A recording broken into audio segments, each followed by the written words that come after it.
The last thing you remember clearly is the cold bite of the mag shackles around your wrists. Before that, fragments. The trial, if it could be called that. 30 seconds before a robed magistratum judge whose face you never saw. The word guilty pronounced with the mechanical efficiency of a stamping press. Your protests drowned by the next case being called before you even left the chamber. Then, the descent. Always the descent. Level after level, the elevator cage groaning and swaying on corroded cables as you dropped through the Hive's vertical geography. You watched the levels pass through the mesh walls. First the manufactory districts where your shift supervisor had accused you of sedition for complaining about the 14-hour work cycles. Then the worker habs where your family had lived for 6 generations in a compartment measuring 3 meters by 4. Then levels you had only heard whispers about, where the lumens flickered and died, where the recycled air grew thick with things that made your throat burn. The other prisoners pressed against you in the cage, 20 bodies that had been 30 when you started the descent. You try not to think about the screaming that stopped on the 73rd level when something reached through the gaps in the mesh and pulled a young woman halfway through before the elevator could jerk into motion again. Her blood still sticks to your prison coveralls, brown and flaking now in the chemical heat that rises from below. The guard who shoved you out at the 100th level spoke only 5 words. Welcome to the Hive bottom. Then the elevator was gone, groaning back up toward the distant spires you will never see again, leaving you and the 6 other survivors standing on a platform of corroded metal that swayed gently over an abyss of darkness so complete it seems to have texture, physical weight. You can feel it pressing against your skin like a living thing. Hour 1 begins when your eyes finally adjust to the absence of light. Not darkness, you realize with creeping horror. The absence of light is different from darkness. Darkness is what happens when the lumens go out in your hab. This is something older, deeper, more absolute. A blackness that exists not because illumination is missing, but because this place has forgotten what illumination means. Except it is not complete. Distant and far below, you see faint bioluminescent glows, the sickly green and corpse blue of fungal colonies spreading across collapsed structures, chemical fires burning in pools of runoff from the upper levels, casting dancing shadows that seem to move with purpose, and something else. A dull red pulsation that might be reflected heat from the planet's core or might be something worse. The platform beneath your feet shudders. Metal fatigue, you think at first. Then it shudders again with a rhythm that suggests something massive moving in the ruins below. You are not alone here. The realization comes slowly, creeping into your awareness like the clammy moisture condensing on every surface. Sounds reach you through the toxic atmosphere. Scratching. Something dragging across metal. Breathing that is too wet, too laboured, coming from dozens of throats in the darkness around you. Voices speaking in a dialect so degraded from proper Gothic that it sounds like the language is melting in their mouths. One of the other prisoners, a man whose face you cannot make out in the gloom, takes 3 steps forward and simply walks off the edge of the platform. You hear him fall. The sound goes on longer than it should, punctuated by impacts against unseen obstacles, until it finally stops with a wet crunch that echoes up from the depths. No one speaks. What would be the point? You're in the Hive bottom now, the sump, the foundation upon which billions of tons of metal and rockcrete rest, the place where all of the Hive's poison collects, where the air itself can kill, where mutation is not an aberration but an inevitability.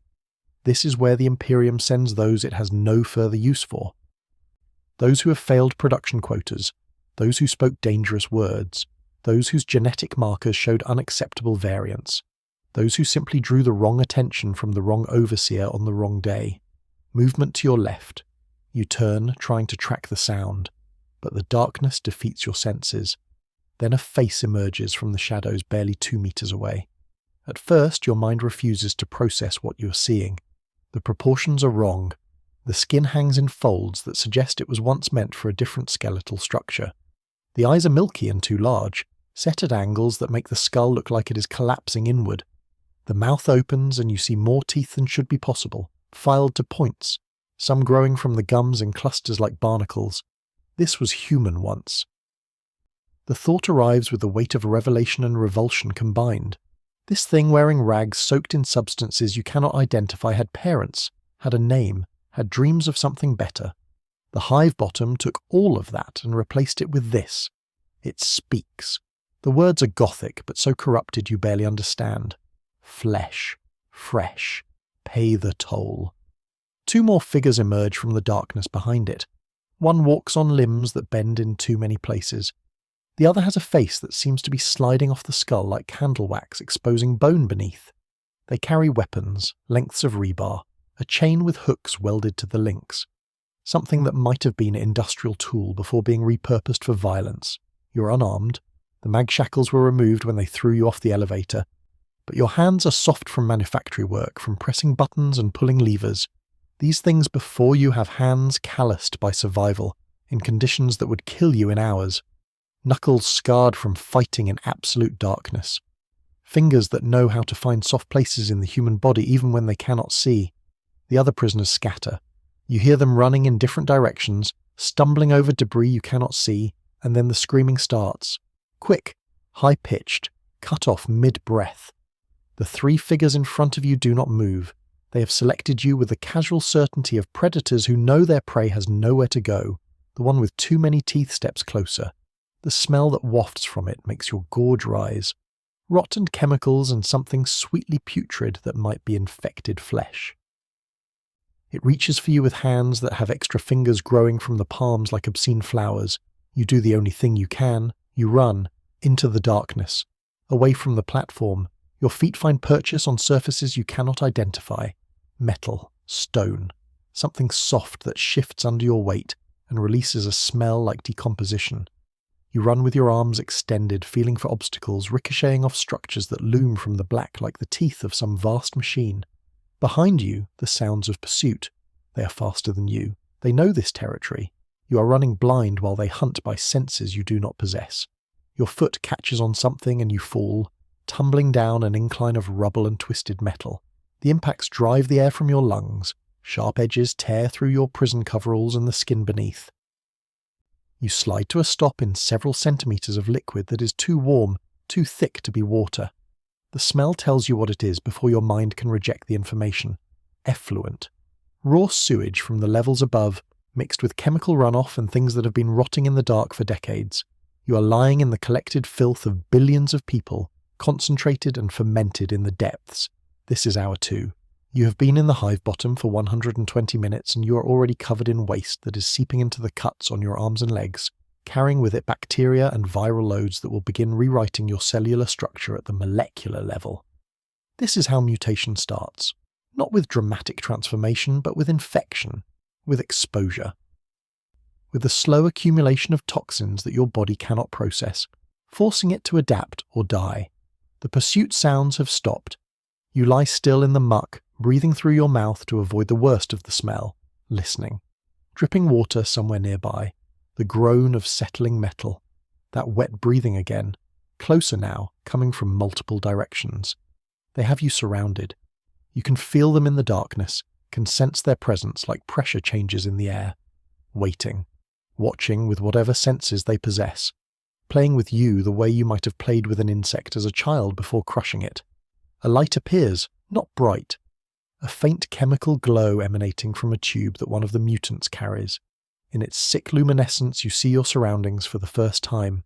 You are in a vast dome, one of the original settlement structures from when Necromunda was first colonized during the dark age of technology. The walls curve up into darkness overhead, their surface covered with a patina of rust and biological growth that weeps moisture in steady streams. Massive machines squat in the shadows, their purposes lost to time, their metal skeletons picked clean by scavengers across the millennia. And the people, dozens of them, scores. They cling to the ruins like parasites, their bodies adapted to this environment in ways that make your stomach turn. Some have extra limbs growing from their torsos, others have lost features, their faces smooth except for holes where eyes and mouths should be. Many show the distinctive signs of sump exposure, their skin mottled with chemical burns, their hair falling out in patches. Tumorous growths bulging from their necks and shoulders. They watch you with expressions ranging from hunger to curiosity to something that might be pity. One of them speaks. A woman, you think, though the growths covering her chest and face make it hard to be certain. Her voice is clearer than the others, suggesting she has not been down here as long. New meat. She says it to the others, not to you. Useful if we break it right. Trade value if we do not. They discuss your fate while you lie in the filth, unable to move without triggering their attack, unable to stay still as the sewage soaks deeper into your wounds. Your mind races through options and finds none. Fighting is suicide. Running is pointless. Pleading will only amuse them. You are an object now, a resource to be evaluated and exploited. The same way the Imperium treated you in the manufactories above, except without even the pretense of wages or workers' rights. Here the transaction is naked and brutal. You have a body. They want it. The negotiation is how much of it you get to keep. One of the mutants moves closer. This one is less deformed than the others, suggesting a more recent descent or perhaps better access to clean water and food. He kneels beside you, studying your face in the dim chemical light. His breath smells like spoiled meat, but his eyes, remarkably, are almost human, almost kind. You will die here, he says quietly. Tonight, tomorrow, within the week. Nothing personal. This place kills everyone eventually. The only question is whether you die uselessly, or whether you earn yourself a few extra hours by being valuable. You find your voice. What do you want? The mutant tilts his head, considering. Labour. We are building something, hauling scrap from deeper in the sump, from places too toxic even for us. Need fresh bodies that have not started adapting yet, ones that can still survive short-term exposure to the bad air. He pauses, then adds, most last about 3 days before the sump sickness sets in. If you work hard, we feed you. Clean water even. Maybe some counterseptic for those cuts. Maybe you last a week, maybe 2. The alternative hangs unspoken in the air. You can see it in the eyes of the others watching from the ruins, the ones with hunger in their faces, the ones fingering their crude weapons, the ones who see you not as a potential worker but as meat that can walk itself to the cooking pot. You nod. The mutant extends a hand crusted with scabs and pulls you upright. The movement sends fresh waves of pain through your battered body. Around you, some of the watchers lose interest and drift back into the shadows. Others remain, disappointed but patient. They know the statistics. They know most fresh arrivals do not make it past the first week. They can afford to wait. Hour 3 finds you following the mutant through the ruins. He moves with the confidence of someone who knows every pitfall, every weak floor panel, every pocket of toxic gas that collects in the low areas. You stumble after him, trying to memorize the path even though you know it is futile. The hive bottom is too vast, too labyrinthine. People spend their entire lives down here and still discover new areas, new hazards, new ways to die. The mutant's name, he tells you, was Reth. Was, because names do not matter much in the sump. People change. What you call yourself becomes irrelevant when your body no longer resembles what it used to be.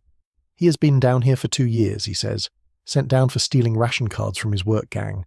He expected to die within days. Instead, he adapted. The sump changed him, yes, but slowly enough that he could adjust. Now he works for one of the settlements, such as they are, communities of survivors who have banded together for mutual protection and resource sharing. Most do not make it this far, he explains as you walk. The first week kills half. Sump sickness, toxic exposure, violence, simple despair. People just give up and walk into the deep water, where the radiation levels are lethal within minutes. Those who survive the first week think they are safe. They are wrong. Week 2 brings the fever as your body tries to fight the mutation starting in your cells. Some people burn out, their organs shut down. Others go mad from the cellular changes in their brains. The ones who make it past week 2 have a chance. Not a good chance, but a chance. You ask him about the community you're heading toward. He describes it in terms that would seem dystopian anywhere else, but sound almost utopian in this context. 30 people living in a section of relatively stable ruins. They have access to a water seep that is only mildly toxic. They have constructed filters from scavenged materials that remove the worst of the heavy metals. They trade salvage with other communities, exchanging industrial components pulled from the ancient ruins for food and medical supplies. Medical supplies in the sump. The concept seems absurd until Reth explains. Not imperial medicine. The Imperium wrote you off the moment you descended below the 100th level. But there are plants down here, fungal colonies that have adapted to the toxic environment. Some of them produce compounds that counteract radiation sickness. Others prevent certain types of mutation. The communities have learned through generations of trial and error which ones help and which ones kill. They have herbalists in a way. shamans who understand the biochemistry of survival in impossible conditions. The path leads through a field of debris that shifts under your feet. Reth moves across it quickly, his altered legs giving him better balance. You follow more slowly, testing each step. Halfway across, the rubble shifts dramatically. You freeze, arms extended for balance, as an entire section slides away beneath you, revealing a crevasse that drops into darkness so complete you cannot see the bottom. Reth reaches back, his elongated arm covering the distance between you, and pulls you forward onto solid ground. "Welcome to the Hive bottom," he says, with what might be humour. "Every step is a gamble. You walk on layers of collapsed domes, failed infrastructure, and the accumulated debris of 10,000 years of industrial output. It is all rotting from the bottom up, rusting, dissolving in the chemical soup. Sometimes entire sections just collapse. Last month, an area the size of a hab block dropped into the deep sump, killed everyone living there, 40 people gone in seconds. The community appears gradually as you walk. First you see lights, faint bioluminescent markers hung from the ruins to indicate safe paths, then structures, crude shelters built from scavenged materials wedged into the spaces between collapsed domes, then people. They emerge from the shadows, studying you with eyes that reflect the dim light like animals. These are the survivors, the ones who have lasted months or years in conditions designed to kill. Their bodies show the cost. None of them look fully human anymore. The mutations vary from subtle to grotesque. Extra digits, asymmetrical features, skin mottled with discoloration that might be bruising or might be cellular breakdown. But they are alive. They have beaten the statistics. They have found ways to survive in a place the Imperium uses as a trash compactor for unwanted humans. Reth brings you to a woman who appears to be in charge. Her name is Shale, or that is what people call her now. Her original name is gone, lost to the person she used to be, before the sump rewrote her body. She is tall, taller than any human you have seen, with an extra vertebra visible through her translucent skin. Her hands are enormous, the fingers twice normal length, adapted for reaching into tight spaces to extract salvage. Her face is almost normal except for the third eye socket in the centre of her forehead, empty but weeping a clear fluid that she wipes away absently as she looks you over. "Fresh meat," she observes. The same words the earlier mutant used. You are starting to understand it is not an insult but a simple statement of fact. You are new, unmutated, still recognisably human. In the Hive bottom, this makes you both valuable and vulnerable. Valuable because your body has not yet adapted, meaning you can still enter areas too toxic even for the mutants. Vulnerable because you lack the changes they have developed, the thickened skin and altered metabolism that allow survival in the deeper sump. Shale explains the arrangement. You work, you eat, you refuse, you leave. Simple and brutal. The work involves salvage operations in the ruins below the settlement. You will descend into areas flooded with industrial runoff, breathing through crude rebreathers made from scavenged materials, searching for specific components. Circuit boards from ancient cogitators, power cells that still hold a charge, anything containing rare elements that can be traded to the settlements closer to the upper Hive. The mortality rate for salvage workers is approximately 80%, Shale tells you without emotion.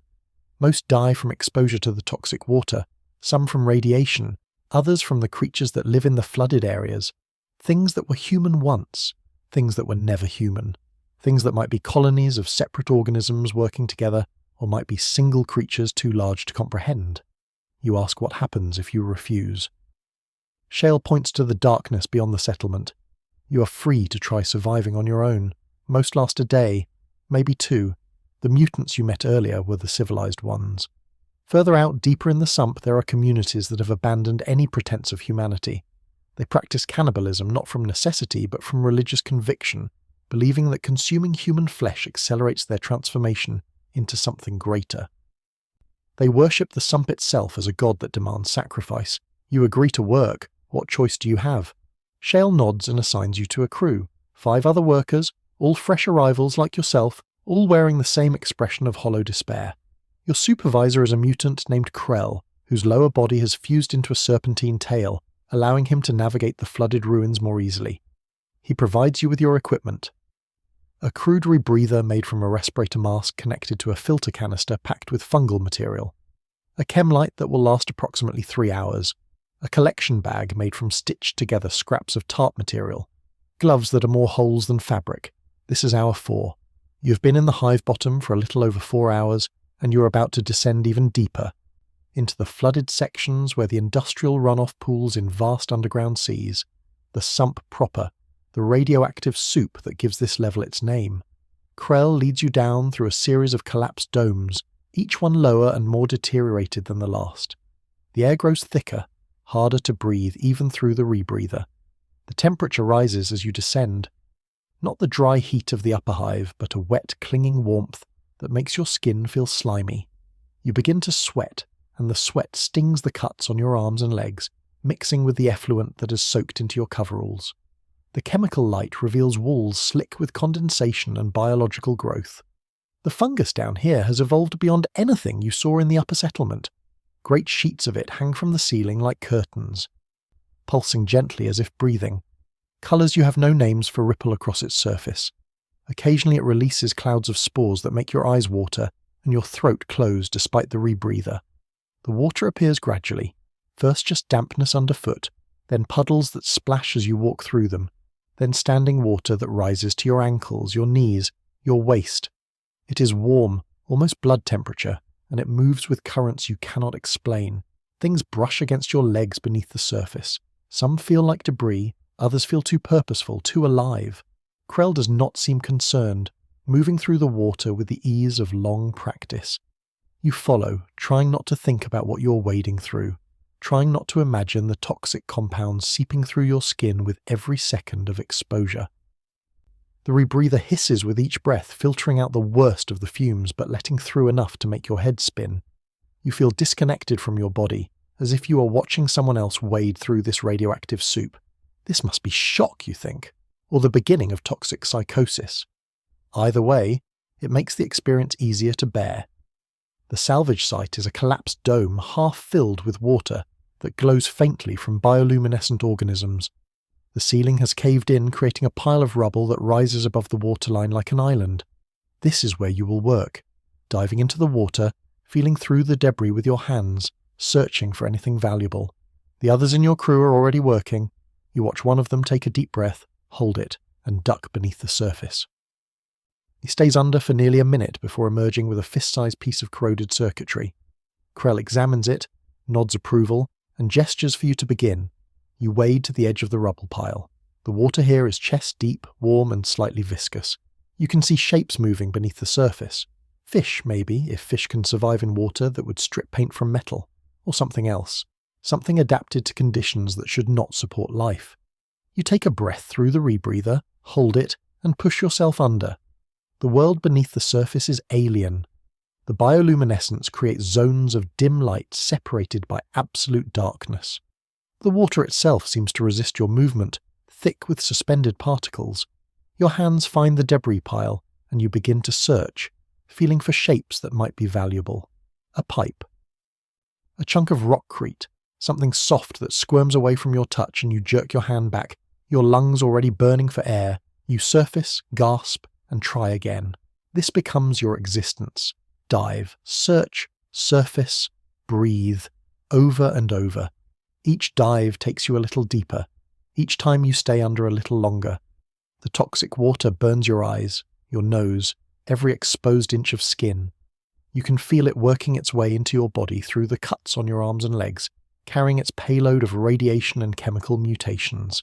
Your cells are being rewritten with each passing minute. This is not metaphor. This is literal cellular transformation. The radiation is breaking molecular bonds. The chemicals are inserting themselves into your DNA like hackers rewriting code. You're changing at the fundamental level of your being, and there is nothing you can do to stop it. On your 7th dive, your hand closes around something promising. A sealed container, heavy, with the distinctive feel of intact technology. You pull it free from the debris and surface, holding it triumphantly. Krell's eyes widen when he sees it. A power cell. Old pre-heresy manufacture by the markings. Still sealed, which means it might still hold a charge. This is valuable. This might feed the settlement for a week. He takes it carefully, examining it in the chemical light, and something like respect crosses his mutated features. Good work, he says. You might last longer than I thought. The words should feel like praise, but instead they highlight the grim mathematics of survival. Lasting longer means more days of this. More hours wading through radioactive waste. More nights sleeping in the ruins while your body slowly transforms into something that can survive here. More time watching other fresh arrivals arrive, work, sicken and die. This is our 8. You have been in the hive bottom for half of your first day, and you have already forgotten what clean air smells like, what it feels like to be dry, what it means to feel safe. The work continues until Krell decides you have gathered enough salvage to justify the risk. By then you have lost count of how many times you have ducked beneath the toxic water. 50 times? 100? Each exposure adds to the cumulative dose of radiation and chemicals your body has absorbed. You can feel it working, a tingling sensation in your extremities. A metallic taste in your mouth that the rebreather cannot filter out. A slight vibration in your vision as if your optic nerves are misfiring. These are the first symptoms of sump sickness. Stage 1. Neurological disruption as the toxins cross the blood-brain barrier. Stage 2 will bring fever and vomiting as your immune system realizes it is fighting a war it cannot win. Stage 3 is cellular breakdown or transformation. Either your body adapts or it fails. 70% failure rate, you remember Shale saying. 70% of people who make it this far die within the first 2 weeks. The journey back to the settlement seems longer than the journey down. Your legs feel heavy, unresponsive. The rebreather weighs on your face like a lead mask. Several times you stumble and nearly fall into the water. Krell has to pull you upright, his serpentine tail wrapping around your waist to steady you. You lean on him more than you want to admit, more than your pride wants to allow. But pride is a luxury of the upper hive. Down here, survival is the only currency that matters. The settlement appears as a constellation of biolights in the darkness. You have never been so grateful to see anything in your life. The crude shelters look like palaces. The mutated inhabitants look like family. Anything is better than the toxic water, the crushing darkness of the flooded ruins, the certainty that each breath is poisoning you further. Shale meets you at the settlement's edge, examining the salvage Krell presents. Her third eye socket weeps faster as she grows excited about the power cell. This is good, she says. Very good.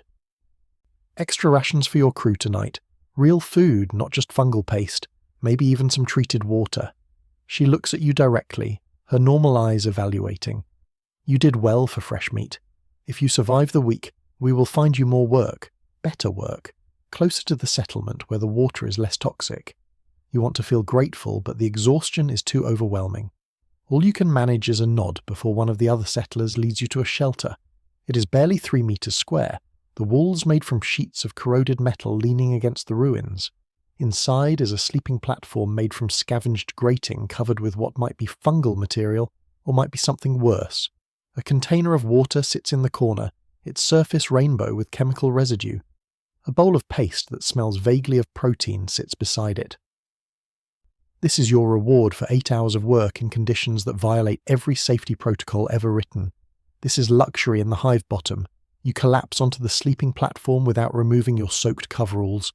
The cuts on your arms and legs throb in time with your heartbeat. Your skin feels hot, feverish. The tingling in your hands has spread to your arms. When you close your eyes, you see afterimages of the bioluminescent water pulsing and shifting like living things. Sleep comes hard. The sounds of the settlement filter through the thin walls, voices speaking in that degraded Gothic, screaming from somewhere distant, the constant drip of condensation, the groan of settling metal, the wet breathing of things moving through the ruins. Every sound makes you tense, waiting for attack. But the attack does not come, not tonight. Tonight you are valuable, a worker who produced results. Tomorrow that might change. Tomorrow you might be too sick to work. Tomorrow you might become just more meat for the hungry mouths that wait in the darkness. But tonight you are alive. You have survived your first 8 hours in the hive bottom. Only 64 more to go until you reach the 72-hour mark. Only 64 more hours until you can say you lasted 3 days. The average lifespan of fresh arrivals. You drift into something between sleep and unconsciousness. In your dreams, you're back in the manufactory, pressing buttons on a control panel that extends forever in all directions. But the buttons are made of flesh. They pulse under your fingers. They weep blood when you press them. Your supervisor watches from the shadows, his face melting like candle wax. and tells you to work faster. The quotas must be met. The machine must be fed. You try to run, but your legs will not move. They have fused together like krells, becoming a serpentine tail that roots you in place. You look down at your hands and see extra fingers growing from your palms, just like the mutant who first accosted you when you arrived. "This is your future," a voice whispers. "This is what you are becoming." You wake with a scream caught in your throat.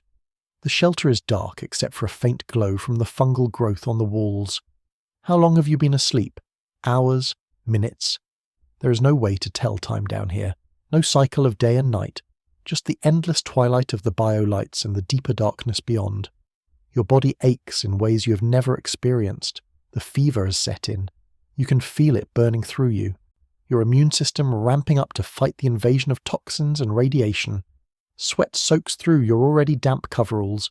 Your mouth is dry despite the humid air. You reach for the water container and drink deeply, ignoring the chemical taste, ignoring the way it burns going down. Your body needs hydration even if the water is part of what is poisoning you. This is the paradox of the hive bottom. Everything you need to survive is also killing you. The water is toxic, but you will die faster without it. The food is contaminated, but starvation comes quicker than mutation. The air is poison, but you cannot stop breathing. Survival means accepting that you are dying slowly instead of quickly. Outside, the settlement is quieter now. Whatever passes for night down here. You force yourself to stand, your legs shaking with the effort. Your skin feels wrong. Too tight in some places, too loose in others.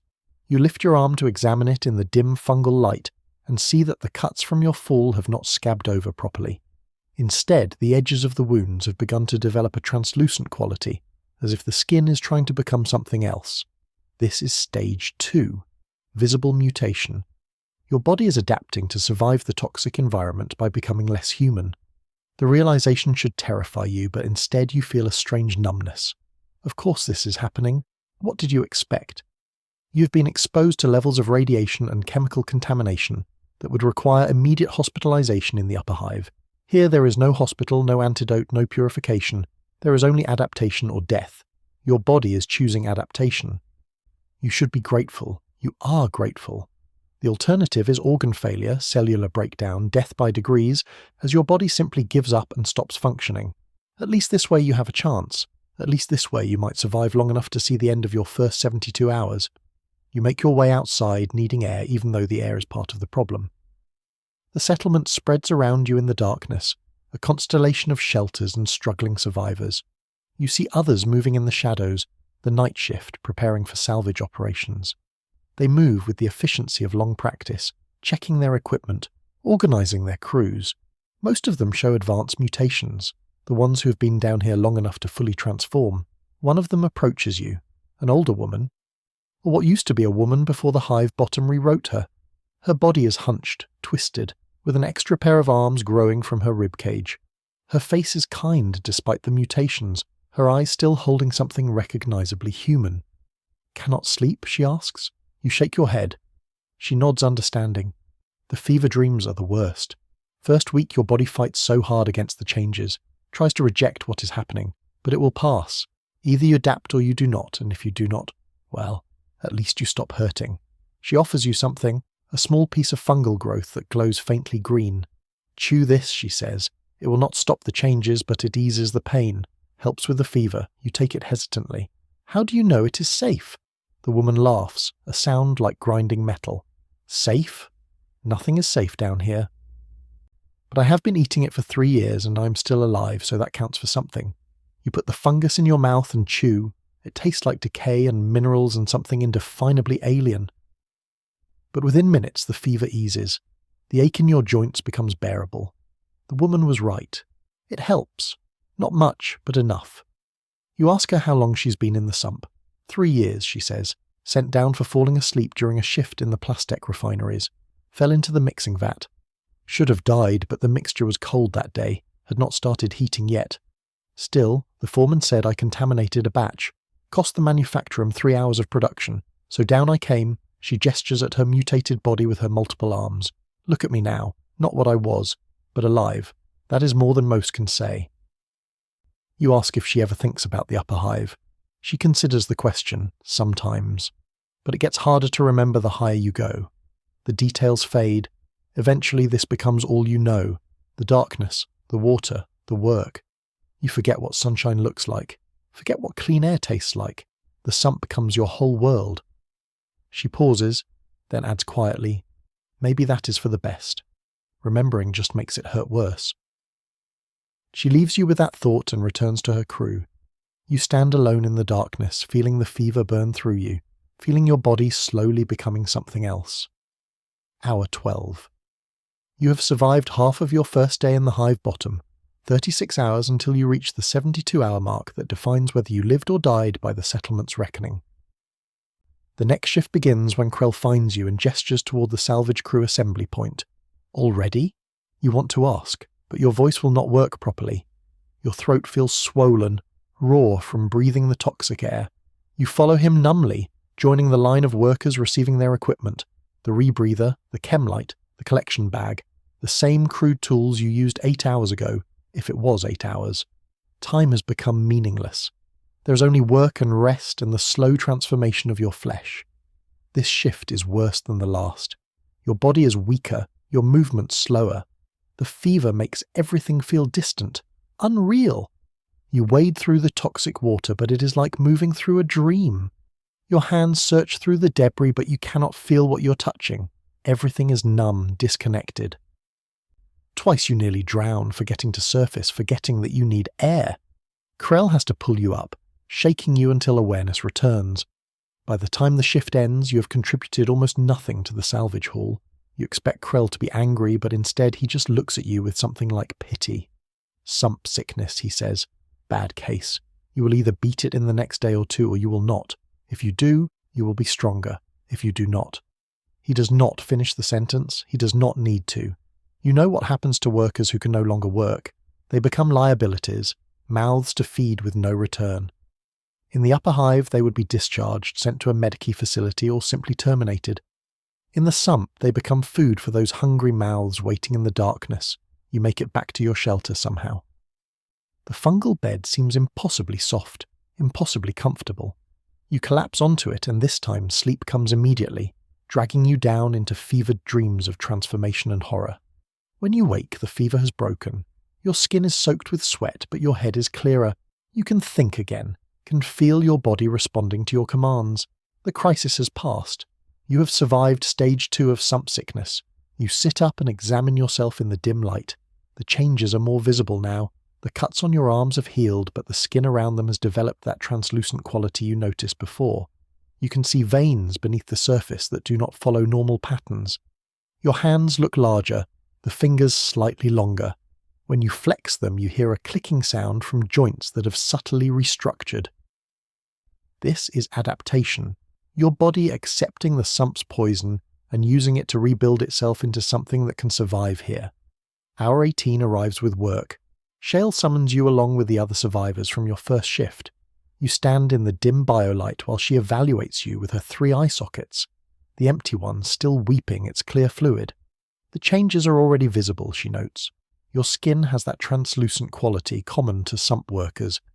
Your hands are developing the dermal thickening that protects against chemical burns. If the fever has not killed you, the worst is probably past. Probably. She assigns you to a different task today. Not salvage diving, but perimeter work. The settlement maintains a defensive zone around its core, a ring of scavenge barriers and improvised early warning systems designed to detect threats before they reach the shelters. Your job is to patrol this perimeter with 2 other workers, checking the alarms, replacing depleted chem lights, clearing debris that might provide cover for attackers. It sounds safer than diving into radioactive water. You quickly learn otherwise. The perimeter extends into sections of the hive bottom where structural collapse is ongoing. You walk on floors that sag beneath your weight, listening to the groan of metal fatigue, wondering if each step will be the one that sends you plunging into darkness. Your companions move with practiced care, testing surfaces before committing their weight, watching for the subtle signs that indicate imminent failure.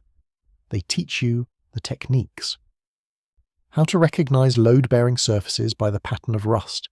How to identify pockets of toxic gas by the discoloration of fungal growth, how to distinguish between harmless scavengers and the predators that hunt in the deep ruins.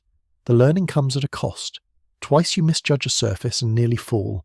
The second time you catch yourself on a protruding piece of rebar that tears through your glove and into your palm. The wound burns immediately, the metal corroded and contaminated with decades of chemical residue. Your companion, a man whose name you never learn because his throat has been mutated into something that cannot form proper words, produces a packet of fungal paste and smears it into the cut. It stings worse than the injury itself, but within minutes the burning subsides. The paste contains natural antiseptic compounds. He explains through gestures and guttural sounds. Without it, the infection would kill you within days. The settlement's perimeter is larger than you expected. It takes 4 hours to complete a circuit, moving through zones of varying stability and toxicity. Some areas are relatively clear, the ruins having collapsed into stable configurations that provide good sight lines. Others are mazes of twisted metal and crumbling rockcrete where anything could be hiding. It is in one of these maze sections that you encounter the first real threat. Movement in the shadows ahead. Your companions freeze immediately, weapons appearing in their hands with practiced speed. You have no weapon. You are not trusted with one yet. Not until you prove you will not simply take it and flee into the darkness. The movement resolves into figures, 3 of them, emerging from behind a collapsed wall. They are more heavily mutated than anyone in Shale's settlement, their bodies twisted into forms that barely suggest human origin. One walks on 4 limbs, its spine bent into an arc that positions the head low to the ground. Another has multiple arms sprouting from its torso at random angles. The third appears almost normal until it opens its mouth, and you see that the jaw has split vertically, creating 2 separate mandibles lined with teeth.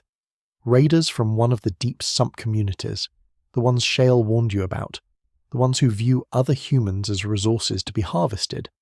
Your companions do not wait for them to attack. The one who gave you the fungal paste raises a crude weapon, something between a crossbow and a pneumatic launcher, and fires. The projectile is a length of sharpened rebar that punches through the lead raider's chest and pins it to the wall behind. It screams, a sound that has too many harmonics to be human, and continues to struggle despite the obvious lethality of the wound. The other 2 raiders charge. What follows is combat stripped of any pretense at honor or technique. This is killing reduced to its essential elements.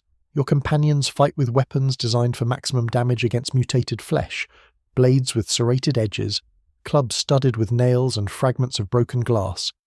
One of the raiders goes down with its skull split open, brain matter mixing with the toxic water pooling on the floor. The other manages to grab your throatless companion and sinks its multiple rows of teeth into his shoulder. You hear bone crack. Blood sprays in arterial pulses. Without thinking, you grab a piece of broken pipe from the ground and swing it with all the strength your changing body possesses. The impact connects with the raider's head. Once, twice, 3 times. The third strike caves in the skull and the creature collapses, still twitching. You have killed for the first time. The realization comes slowly, filtering through the adrenaline and shock. That thing was human once.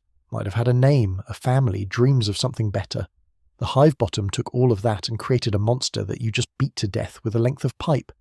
Your hands are covered in blood and brain matter. Your prison coveralls are soaked with it. You can taste it in your mouth where the spray hit your face. Your companion is badly wounded but alive. The other one produces more fungal paste and packs it directly into the wound. The bleeding slows, not because the paste has healing properties exactly, but because the fungal compounds cause rapid coagulation. Primitive but effective. The rest of the patrol is completed in tense silence. Every shadow might conceal more raiders, every sound might signal an attack, but nothing else emerges from the darkness. When you finally return to the settlement's core, Shale examines the body of your wounded companion and nods approval. He will live. The mutation spreading from the bite will be interesting, but he will live. She turns to you.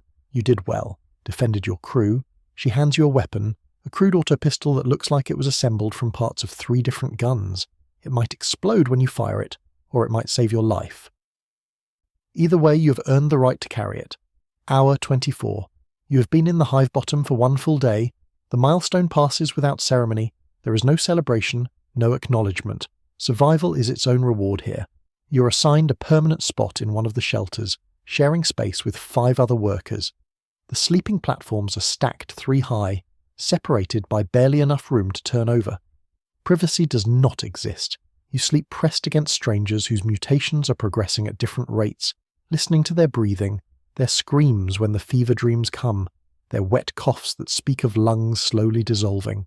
But you sleep. Exhaustion overrides discomfort and fear. When you wake for the next shift, you feel different, stronger. Your body has begun to adapt in earnest now. The translucent quality of your skin has spread to your arms and chest.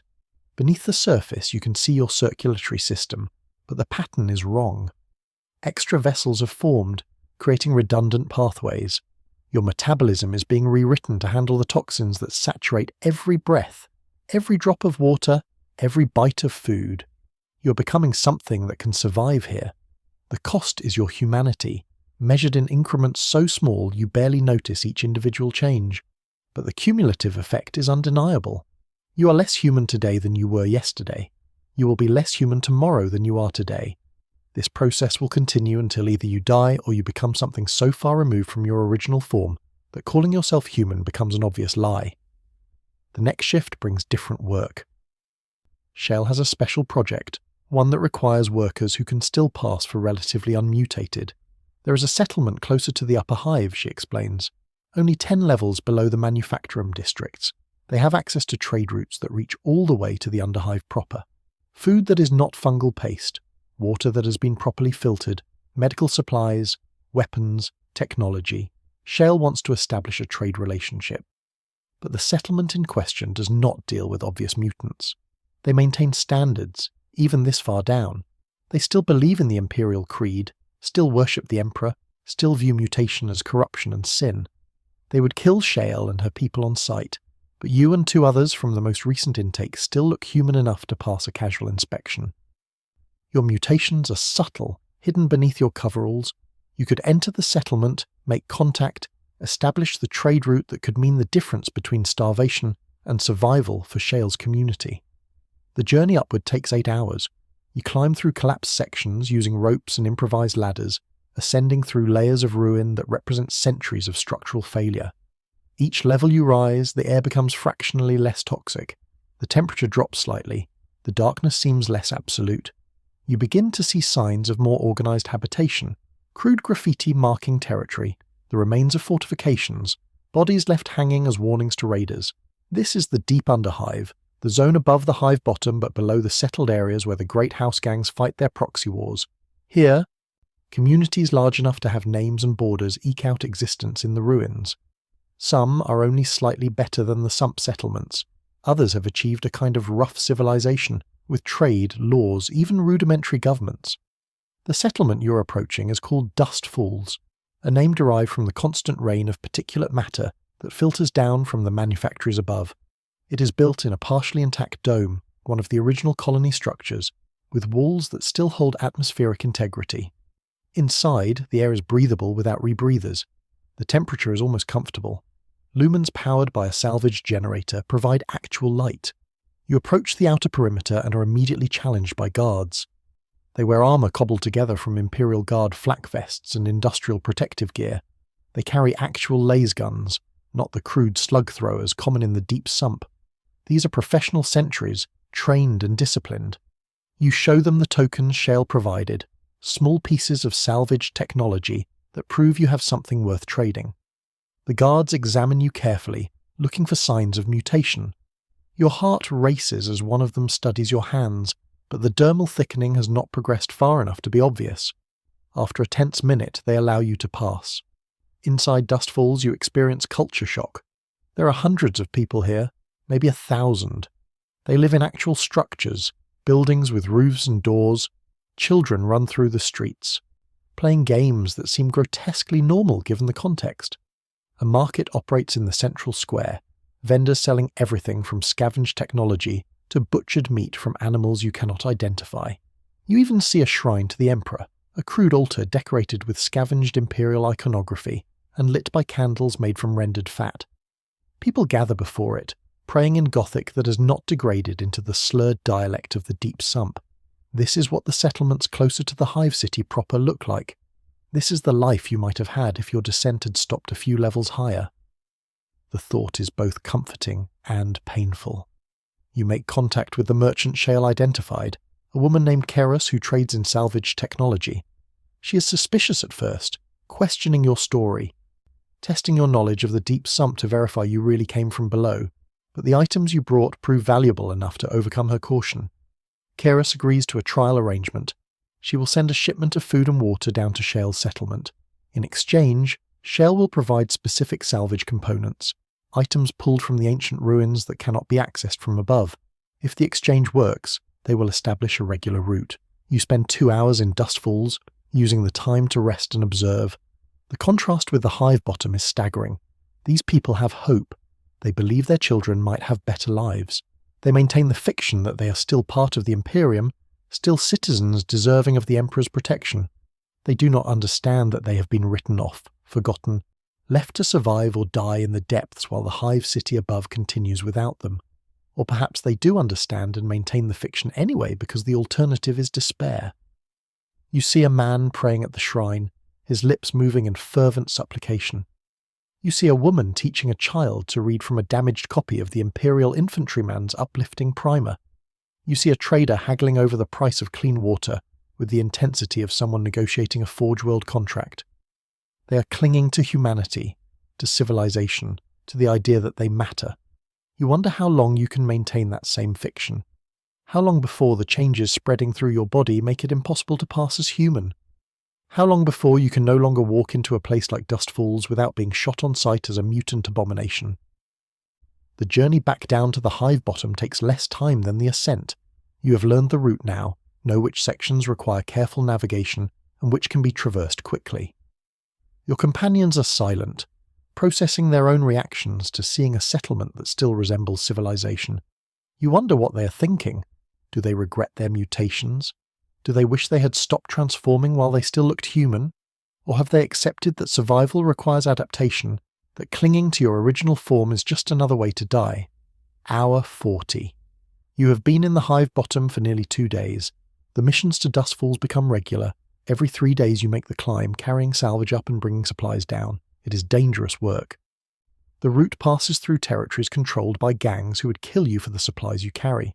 Twice you have to fight off attackers. Once you nearly die when a section of floor collapses and you catch yourself by one hand on a piece of exposed rebar, dangling over a drop that disappears into darkness. But the trade route provides Shale's settlement with resources that make survival more than a daily struggle. The food from above is actual protein, reconstituted meat from animals that were never exposed to the sump. The water has been filtered through industrial purification systems. There are even medical supplies, basic antibiotics and antiseptics that can treat infections before they become lethal. The settlement grows. Other survivors find their way to Shale's territory, drawn by rumours that someone has established a working relationship with the upper underhive. The population swells from 30 to 50 to 70. More shelters are constructed. More workers mean more salvage operations. More salvage means more trade goods. A positive cycle, rare and precious in the Hive bottom. But growth brings new problems. More people need more food, more water, more space. The settlement's territory expands into areas claimed by other communities. Territorial disputes are inevitable. You find yourself involved in skirmishes with rival groups, fighting over access to salvage sites or water seeps. The autopistol Shale gave you becomes as familiar as your own hand. You learn to shoot in darkness, guided by sound and the faint bioluminescence. You learn where to aim on heavily mutated bodies to ensure a kill. You learn to live with the nightmares that come from taking lives, from watching people die from wounds you inflicted. This is the Underhive's economy of violence. Resources are finite, population is not. The only way to maintain balance is through death. The gangs in the upper Underhive fight their wars according to traditions and honor codes. Down here there are no rules. You kill to protect what is yours, others kill to take it from you. The strong survive, the weak become corpses that are stripped of anything useful before being left for the scavengers. Hour 56. Less than a day left until you reach the 72-hour mark. You're on salvage duty in a section of the Hive bottom you have not explored before. Shale wants components from deeper in the sump, from areas even more toxic than the zones you have been working. The pay is higher, the risk correspondingly increased. The team is larger this time. 8 workers, including yourself, led by Krell, whose serpentine lower body allows him to navigate the flooded ruins more effectively than anyone else. You descend through layers of collapsed structure, moving deeper into the toxic darkness. The water here is different. It glows with its own light, a sickly green phosphorescence that makes everything look diseased. The temperature is higher, approaching scalding. The smell is indescribable, a mixture of chemicals and decomposition, and something sweetly toxic that makes your head swim even through the rebreather. Krell leads you to a partially collapsed dome that is filled with glowing water. The ceiling has caved in, creating a mountain of debris that rises above the waterline. Somewhere in that debris, he explains, is a cache of archaeotech, old technology from the colony ships that first settled Necromunda millennia ago. If even a fraction of it still works, it could be worth a fortune in trade, enough to feed the settlement for months, enough to purchase real weapons, proper medical equipment, maybe even the components to build a functioning water purification system. The catch, of course, is that the cache is deep underwater. You will have to dive down, navigate through submerged wreckage, find the cache, and bring back whatever you can carry, all while holding your breath in water that is actively poisonous. Krell demonstrates the technique. He hyperventilates for 30 seconds, filling his lungs with as much air as they can hold, then dives smoothly beneath the glowing surface. You watch him disappear into the green light, his serpentine form moving with eel-like grace. He stays under for nearly 2 minutes before surfacing with a corroded container clutched in his hands. Your turn. You hyperventilate, your lungs burning with the effort, then push yourself under. The glowing water is worse than the dark water you have worked in before. You can see things moving in it, shapes that might be debris or might be living creatures. The visibility extends maybe 3 meters before the glow becomes too diffuse to show details. You swim down, following the slope of the debris pile, feeling with your hands because sight is unreliable. The pressure builds in your ears, your lungs begin to burn. You force yourself deeper, knowing that turning back means you found nothing, contributed nothing, proved yourself weak. Your hand closes on something promising, a sealed case. Heavy, with locking mechanisms that suggest valuable contents. You pull it free from the debris and kick toward the surface. The case catches on something. You jerk it harder, and whatever was holding it gives way with a grinding sound. The debris pile shifts. You feel the vibration through the water, feel massive pieces of wreckage settling into new configurations. The shift creates a current that pulls you sideways, away from the surface, deeper into the flooded dome. You drop the case and swim with desperate strength toward the light above. Your lungs are screaming now, demanding air, but the current fights against you. Black spots appear in your vision. Your limbs grow heavy, unresponsive. You're drowning in radioactive poison while your mutated body tries to adapt and fails. A hand closes around your arm. Krell, his strength enhanced by his mutations, pulls you through the current and toward the surface. You break through gasping, your rebreather having been ripped away at some point. The air is toxic, but your lungs do not care. You gulp it in great heaving breaths, each one searing your throat and nasal passages. Krell gets you to the debris pile, and you collapse on the relatively stable surface, coughing up glowing water, feeling it burn its way through your digestive tract. You lost the case. The salvage is gone. The expedition is a failure, and it is your fault. But Krell does not seem angry. You survived, he says. That is what matters. The cache has been there for thousands of years. It will wait. Your body will not forget this exposure, though. The toxic water you swallowed is rewriting your cellular structure even now, forcing adaptations that will keep you alive but change you in ways you cannot predict. This is the price of survival in the Hive bottom. Every day alive costs you more of your humanity. The team completes the salvage operation with reduced expectations. A few smaller items are recovered, enough to justify the expedition but far from the valuable haul Shale had hoped for. The return journey is harder than the descent. Your body is weak from the near drowning, your throat raw from coughing up toxic water. Several times you have to stop and rest, leaning against corroded walls while your companions wait with varying degrees of patience.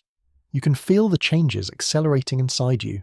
Your stomach churns with nausea as your digestive system restructures itself to process the poison you swallowed. Your vision blurs and refocuses as your eyes adapt to the low-light conditions of the deep sump. Your hearing becomes more acute, picking up frequencies you never noticed before. The high-pitched whine of overloaded electrical systems, the subsonic rumble of settling metal, the ultrasonic clicks of creatures navigating in total darkness. You are becoming something else, something designed for this environment, something that could not survive anywhere else. Hour 68. 4 hours left until you reach the 72-hour mark. You spend them in your shelter, alternating between fever and chills as your body processes the latest round of toxic exposure. The other inhabitants give you space, understanding that you're at a critical juncture. Either you will adapt to this latest insult and emerge stronger, or your system will fail and you will join the countless others who did not make it past their first week. The woman with 4 arms checks on you periodically, offering fungal paste and treated water. She does not speak, just nods when you manage to keep something down. Around you, the settlement continues its routines. Shifts change. Salvage crews depart and return. Guards patrol the perimeter. The marketplace, such as it is, exchanges goods and information. Life in the hive bottom continues with mechanical inevitability. You drift in and out of consciousness, losing track of time. In your lucid moments, you take inventory of the changes. Your hands have developed an extra joint in each finger, making them longer and more dexterous. Your skin has thickened considerably, developing a leathery quality that resists the chemical burns that plagued you during your first days. Your metabolism has accelerated, burning through calories at a rate that would be unsustainable anywhere but here, where the fungal food is dense with nutrients. Your hearing extends into ranges that normal humans cannot perceive. You can hear the conversations happening in neighbouring shelters, can track movement through the settlement by sound alone. Most disturbing, you can feel electromagnetic fields. The settlement's salvage generator produces a field that you sense as a warm pressure against your skin. The natural currents flowing through the metal structures of the hive create patterns you can map without seeing. This is not a standard mutation. This is something unique to your particular genetic response to the sump's toxins. Hour 71. You force yourself upright and stumble outside. The settlement is quiet, most of the inhabitants sleeping between shifts. The bio-lights cast their dim glow across the ruins. In the distance you hear the sounds of the hive bottom, the drip of water, the groan of metal, the screams of something dying. You have survived 68 hours. If you last 4 more, you will have beaten the average. You will have proven yourself capable of surviving in conditions designed to kill. You will have earned your place in this community of the damned. Shale finds you standing at the settlement's edge, looking out into the darkness. She stands beside you in silence for a long moment. "You made it," she says finally. Most do not. You turn to look at her, seeing her properly for the first time. The mutations that mark her body are extensive but purposeful. Each change serves a function. The elongated fingers for reaching into tight spaces, the third eye socket for depth perception in low light, the altered bone structure for moving through collapsed ruins. She is not a monster. She is adapted, perfectly suited to survival in the hive bottom. This is your future, written in her flesh. "Do you ever wish you were still human?" you ask. The question surprises her. She considers it carefully before answering. "Human is what we are," she says. "Changed, yes. Adapted to survive where we were sent to die. But still human in the ways that matter. We protect our own. We build communities. We maintain hope even when hope seems foolish. The hive city above abandoned us, declared us expendable, but we endure. That is the most human thing possible." Hour 72 arrives without fanfare. You are working a perimeter patrol when the moment passes. 72 hours since you descended into the hive bottom. 3 days of transformation, violence, poison, and slow adaptation. You have survived what 90% of arrivals do not. You have earned your place among the settlement's permanent population. The other survivors from your initial group have not been so fortunate. Of the 6 who arrived with you, only 2 remain. One died in the first 24 hours, their body unable to handle the toxic exposure. Another succumbed to sump sickness, their organs failing as the fever peaked. A third was killed during a raid, torn apart by mutants from a deep sump community. The remaining 2 besides yourself have survived but show signs of severe mutation. One is developing extra limbs from their torso. The other's face has begun to elongate, their jaw restructuring into something that suggests a predator's snout. You wonder what you look like to others now. Your mutations are less visible but no less significant. You have changed at a fundamental level. Your DNA has been rewritten by radiation and chemical exposure. Your cellular structure has adapted to conditions that would kill an unmodified human in hours. You are faster, stronger, more resistant to toxins. You can see in near darkness, hear sounds across an extended frequency range, sense electromagnetic fields. But you can no longer return to the upper hive. Your body requires the specific conditions of the sump to function properly. The cleaner air above would actually harm you now, lacking the trace elements your altered metabolism needs. The lower radiation levels would cause cellular dysfunction. You're adapted to the hive bottom in ways that make you maladapted to everywhere else. This is the trap. You have survived, but survival has cost you any chance of escape. You're bound to this place now, to these ruins and this community. You will work in the toxic water, fight off raiders, slowly accumulate more mutations, and eventually die here. Your body will be stripped of anything useful and left to decompose in the sump, becoming part of the toxic soup that will poison the next generation of arrivals. This is the Emperor's justice for whatever crime you committed. Not a quick death, but a slow transformation into something that can survive where you were sent to die, followed by an existence of grinding labour until you finally fail. You finish your patrol and return to the settlement core. Shale has new assignments posted. You scan the list and find your name assigned to a deep salvage crew. The most dangerous work, diving into the most toxic areas to retrieve the most valuable components. This is recognition of your survival. You have proven yourself capable. Now you will be given the hardest tasks with the understanding that you can handle them. The reward is extra rations, better equipment, slightly improved shelter. The cost is increased risk of death or crippling mutation. But what choice do you have? This is the only economy available. You trade your remaining humanity for survival. One day at a time, days become indistinguishable from one another. You wake, you work, you eat, you sleep.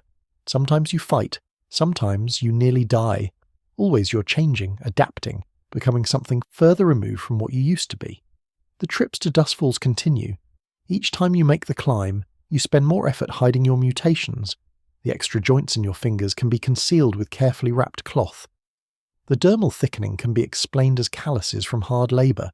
The enhanced hearing and electromagnetic sensitivity cannot be detected by casual observation, but it grows harder with each visit. The people in Dustfalls remain relatively unchanged, their mutations limited by their distance from the worst toxins.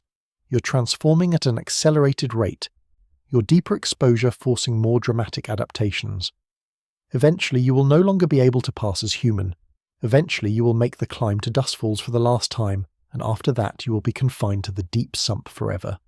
One day, perhaps a week after your 72-hour mark, you encounter something that changes your understanding of the hive bottom.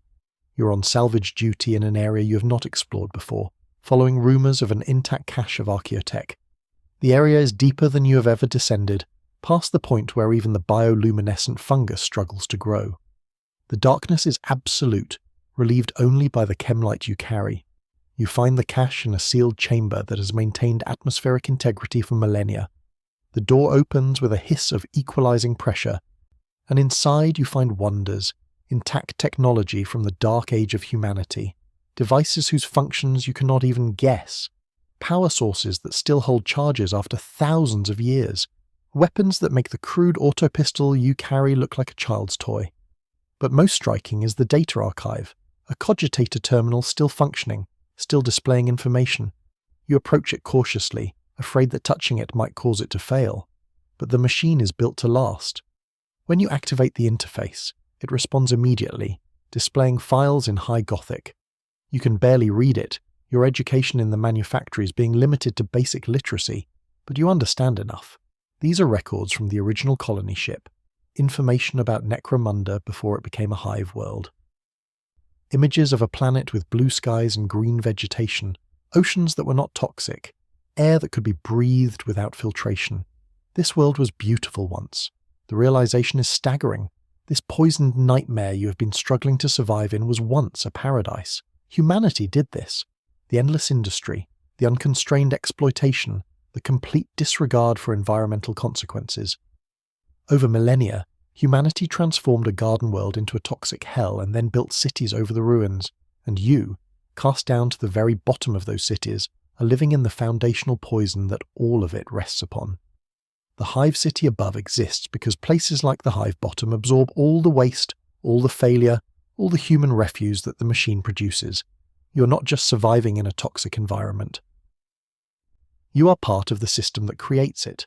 Your suffering is load-bearing. Without people like you willing to work in these conditions, the whole structure would collapse.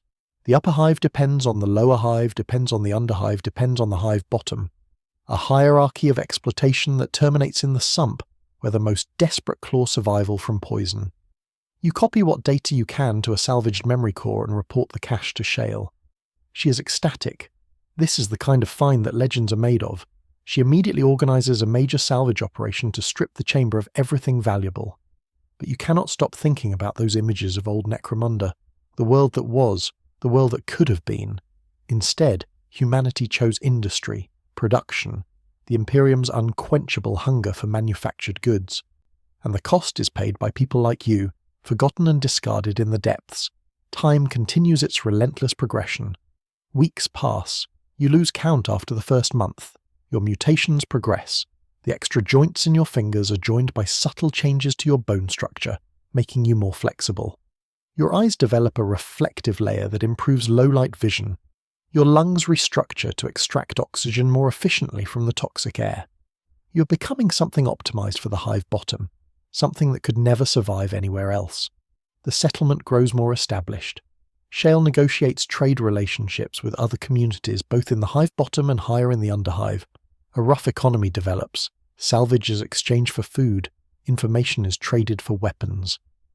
Alliances form and dissolve based on shifting calculations of advantage. You rise in the informal hierarchy through a combination of competence and survival. Workers who prove reliable are given more responsibility. Those who consistently deliver results are rewarded with better equipment and safer assignments. You find yourself leading salvage crews, making decisions about which sites to explore, which risks to take.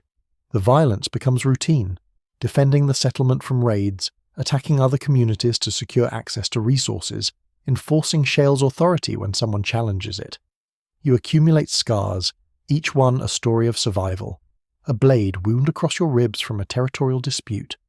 Burns on your arms from a salvage operation that found a still active power conduit. A gunshot that grazed your skull, leaving a groove in the bone that you can feel with your fingers. You are harder now. The person who descended into the hive bottom months ago would not recognize what you have become. That person was soft, naive, still clinging to the belief that the Imperium cared about its citizens. You understand now that the Imperium is a machine. It processes humans, extracting value until they break, then discarding the remains. You and everyone else in the hive bottom are the remains, the broken pieces that the machine has thrown away. But you have learned to function despite being broken. You have adapted. You survive. Sometimes you think about escape, about somehow making it out of the hive entirely, fleeing to the ash wastes beyond the city walls. But you know it is fantasy. Your body is adapted to the hive bottom's specific conditions now. The ash wastes would kill you as surely as the manufacturum levels would. You're trapped here by your own survival, by the very changes that keep you alive. This is your existence now. This is the rest of your life, working in poison, fighting for scraps, slowly transforming into something less and less human. Until eventually you fail, until a salvage operation goes wrong, or a raider gets lucky, or your body finally cannot adapt to the next toxic exposure. And when you die, someone will strip your corpse of anything useful, your weapon, your rebreather, your boots. They will leave your body to dissolve in the sump, becoming part of the toxic soup that poisons the next generation. This is the hive bottom. This is the foundation upon which the Imperium rests. This is where they send you to die. And die you will, but not quickly. Not easily. You will die by degrees, losing pieces of yourself until what remains cannot be called human anymore. And even then, even transformed beyond recognition, even adapted to survive in conditions that should be impossible, you will keep working. Keep fighting. Keep surviving.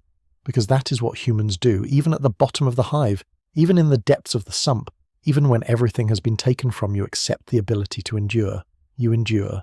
It is the only victory available, the only resistance possible against a system designed to consume you. You endure, and in enduring you prove that the machine has not completely won. You are still here, still fighting, still human in the only ways that matter. The wheel continues to turn. The hive bottom claims its victims, and you, changed and scarred and poisoned, continue to survive. One day at a time, one shift at a time, one breath of toxic air at a time. This is your 72 hours extended to infinity. This is your life now. This is the Emperor's mercy.